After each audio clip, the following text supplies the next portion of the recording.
ഡിസ്പ്ലേയിൽ ഇടയ്ക്കിടയ്ക്ക് നമ്മളെ മോദി അംഗവും ഇടയ്ക്ക് കയറി വരുന്നുണ്ട്. ഡിസ്പ്ലേ ആണ്, ആ ഡിസ്പ്ലേയിൽ. അപ്പം ഇടയ്ക്കിടയ്ക്ക് മോദികളെ കയറി വരും. പിന്നെയും അതിനെ കുറിച്ചുള്ള ഡീറ്റെയിൽസൊക്കെ വരും. ചുമ്മാ ഉണ്ട്, വീഡിയോയ്ക്ക് വരെ പർപ്പസ് ഒന്നുമില്ല, ചുമ്മാ ഉണ്ടാക്കിയ വീഡിയോ ആണ്. ആ ട്രെയിൻ ലവറിൻ്റെ രോദനം. ഞാൻ ഒരു കൗതുകം, ഓൾഡ് ടെലിവിഷൻ ഇവിടെ റൂഫൊക്കെ പൊളിയായിട്ടിരിക്കുന്നുണ്ട് കേട്ടോ. പിന്നെ എക്സ്പോഷർ ഒന്ന് കുറച്ച് ചിലപ്പോൾ അറിയാൻ പറ്റുമായിരിക്കും, റൂഫൊക്കെ പൊളിയായിട്ടിരിക്കും. അതേപോലെ ദിവാനെ ആം, മോദി ഗാർഡൻ, പിന്നെ പുരാണ കില, ഹുമായൂൺ, പിന്നെ ഇവിടെ ഫുള്ള് നമ്മളെ കടകൾ മറ്റു സംഭവങ്ങൾ.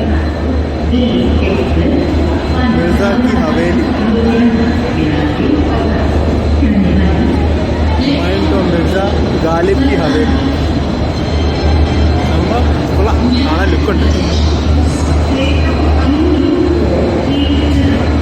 ഡിസ്പ്ലേ വേണം ഡൽഹിയിലെ, പക്ഷെ നമ്മൾ ന്യൂഡൽഹി കൂടെ ഇങ്ങനെ വേണമായിരുന്നു, ഇങ്ങനെ ഡിസ്പ്ലേ ഒക്കെ വെച്ച്.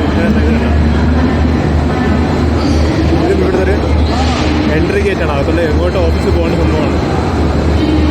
നമ്മളെ ക്ലോക്ക് റൂം ഓൾഡ് ഡൽഹി. സംഭവം ഇവിടെ വേറൊരു വൈബാണ്, വൈബെന്ന് പറഞ്ഞാൽ ഉടുക്കത്തെ വൈബാണ്. ഞാൻ മിസ് ചെയ്യാറില്ല ഇവിടെ വരണ ഒരു ഓപ്പോസിറ്റ്, ഞാൻ മിസ് ചെയ്യാറില്ല. വന്ന് മാക്സിമം ട്രെയിനൊക്കെ എക്സ്പ്ലോർ ചെയ്ത് അത് കാണാൻ കഴിയും. ഇതൊക്കെ ഓർഡർ വരിക, ആ സംഭവമൊക്കെ വേണ്ട, അതുകൊണ്ട് തന്നെ ബാഗിനൊക്കെ വേണ്ട. അത് ഫുള്ള് ഫ്ലിപ്കാർട്ടിൻ്റെ സാധനങ്ങളുടെ കുറച്ച് അവിടെ ചെന്ന് വീഡിയോ എടുക്കാൻ പറ്റില്ല. അത് എനിക്കറിയാം, ഫ്ലിപ്കാർട്ടിൻ്റെ ആണ് ഫുള്ള് കാരിയുടെ. ഫ്ലിപ്കാർട്ട് ആമസോണിൻ്റെ ആണ് ഫുൾ പാക്കേജും. ഫ്ലിപ്കാർട്ട് ആമസോണിൻ്റെ സാധനം അവിടെ കിടക്കും. അപ്പോൾ വീട്ടിലോട്ട് പോകണം. ഇതിലൊക്കെ പിന്നീട് സാധനമുണ്ട്, അതൊന്നും സ്കാൻ ചെയ്യണില്ല, ജസ്റ്റ് ബാഗിട്ട് പോകണമെന്നേ ഉള്ളൂ. ആൾക്കാർ ബാഗിട്ട് പോകുന്നത് എൻ്റർ ചെയ്യുന്നു. ഓൾഡ് ഡൽഹി സ്റ്റേഷൻ്റെ വെളി ഇറങ്ങി സ്ഥലത്തോട്ട് പോകണം. അല്ല, എൻ്റെ ഗേറ്റ് നമ്പർ 2 ഓൾഡ് ഡൽഹി. കുറേ നേരം ഇവിടെ കിടന്ന് കറങ്ങുക. അവൻ എൻ്റെ കൂട്ടുകാരൻ, നല്ല കൂട്ടുകാരൻ, അവൻ പോവുകയും ചെയ്തു. അപ്പം ഇന്ന് നടക്കണം.